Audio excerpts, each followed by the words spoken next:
I found the door on my third night in the apartment, and I still wish I hadn't. Let me back up, because if I just tell you I found a door behind my closet, you're going to picture something small, something explainable.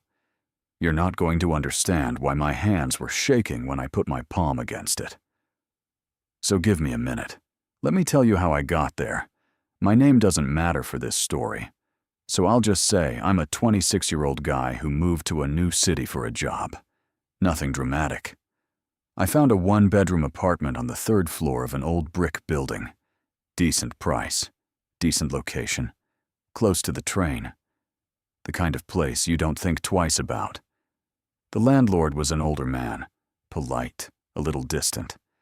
He mentioned the building was almost 90 years old. I thought that was charming at the time. The apartment itself was small, but fine. One bedroom, one bathroom, a kitchen that opened into a living room. A single closet in the bedroom, standard size. Nothing unusual about it from the outside. I moved my boxes in over a weekend, and by Sunday night I was mostly unpacked, sitting on my bed, exhausted, staring at that closet because the door didn't sit flush. It stuck out maybe half an inch on one side, like it wasn't hung quite right. I told myself I'd deal with it later. I did not deal with it later. On my third night, I couldn't sleep. New apartment, new city, new noises. Every building settles differently, and this one had its own voice, creaks in places I didn't expect, a low hum from somewhere in the walls I never identified. Around 1 a.m., I got up to get water, and on my way back to bed, I noticed something. The closet door was open. Not wide open, just a few inches.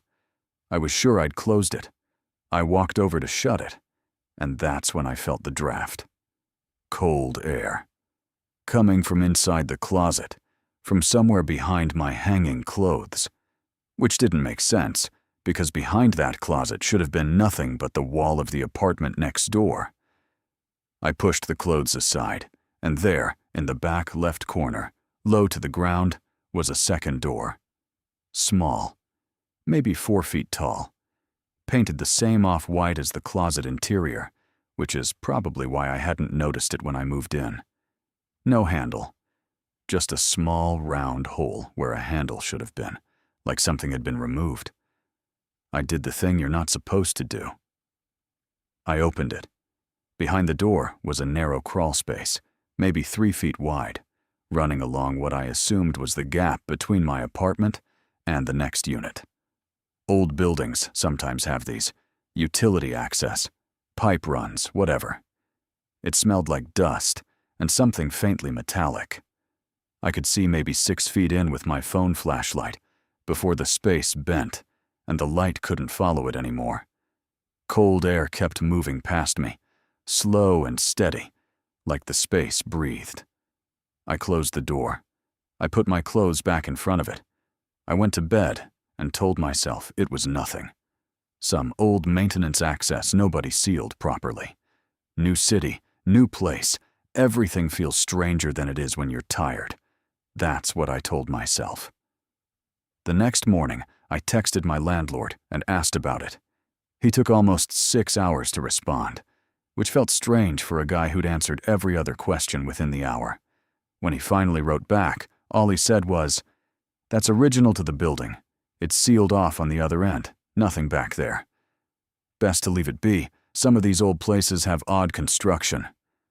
I asked what he meant by "leave it be." He didn't answer that part.